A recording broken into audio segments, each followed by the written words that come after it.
반갑습니다. 이정입니다. 자신을 사랑하라는 말을 많이 하지요. 왜 나를 사랑해야 할까요? 지구상에 있는 어떤 생명체보다 진화를 가장 빠르게 할 수 있는 생명체가 사람입니다.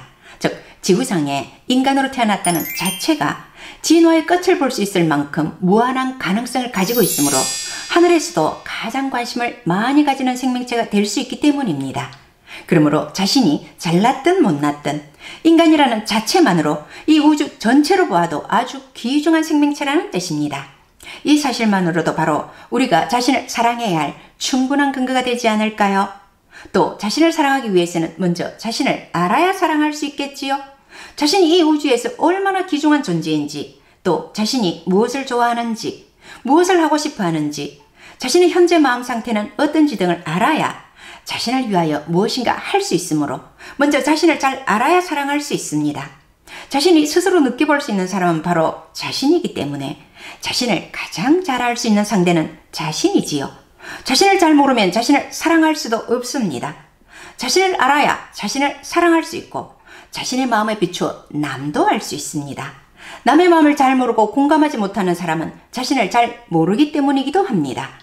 자신을 알고 사랑할 수 있는 사람은 남의 마음도 알고 남도 사랑할 수 있다는 것이지요. 모든 것의 출발은 자신입니다. 결국 나를 사랑하지 못하는 사람은 남도 사랑할 수가 없고 그 어떤 것도 사랑하기가 어려운 사람이 됩니다. 그래서 마음 공부를 하다 보면 공부의 진전이 없는 이유가 내가 나를 사랑하지 않는 것이 원인인 경우가 많습니다. 즉 마음 공부란 자신을 알고 사랑하고 타인을 알고 사랑하고 나아가 우주를 알고 사랑하는 것으로 마음 공부란 사랑의 확장이라고도 할 수 있으니까요. 그럼 사랑이라는 것은 어떤 것이라고 할 수 있을까요? 주로 사랑이라고 하면 좋아하는 마음 또는 그 마음 상태를 말하는 경우가 많지요. 사랑이란 자신이나 타인을 향한 감정이 아니라 행동을 말한다는 말씀 드렸지요? 말하자면 사랑이란 실천적인 의미라는 것입니다. 사랑이란 마음이나 감정이 아니라 뭔가 실천하는 행동이라는 것이지요. 뭔가 실천이 있고 행동이 있어야 진실로 사랑한다고 할 수 있지 않겠습니까? 사랑한다고 하면서 아무런 실천이 없으면 그 사랑을 신뢰할 수도 없거니와 오히려 가끔은 사랑하지 않는 사람보다 더 미울 때도 있습니다. 그런 경험 해보셨지요? 사랑을 실천의 개념으로 보았을 때 자기 사랑 이전에 자존감이란 어떤 걸 말할까요? 자존감이란 진정 자신의 소중함을 알고 자신을 존중하는 마음이라고 볼 수 있겠지요. 그렇다면 자존감에서 그치지 않고 실천적인 개념이 포함된 자기사랑이란 구체적으로 어떻게 행동하고 실천하는 것일까요? 자신의 상태가 가장 좋도록 만드는 것이 바로 자기사랑이 아니겠습니까?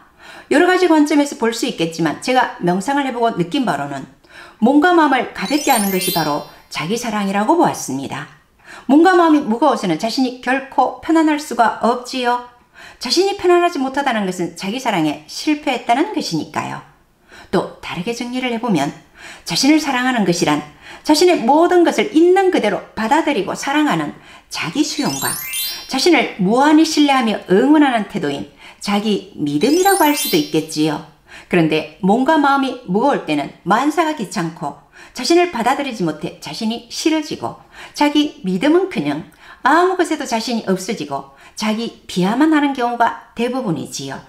몸과 마음이 가벼워야만 자기 수용도 되고 자기 믿음도 나올 수 있기 때문입니다. 이와 같이 몸과 마음이 무거워서는 자기 수용과 자기 믿음이란 있을 수 없기에 먼저 몸과 마음을 가볍게 하는 것이 자기 사랑의 첫걸음이라고 봅니다.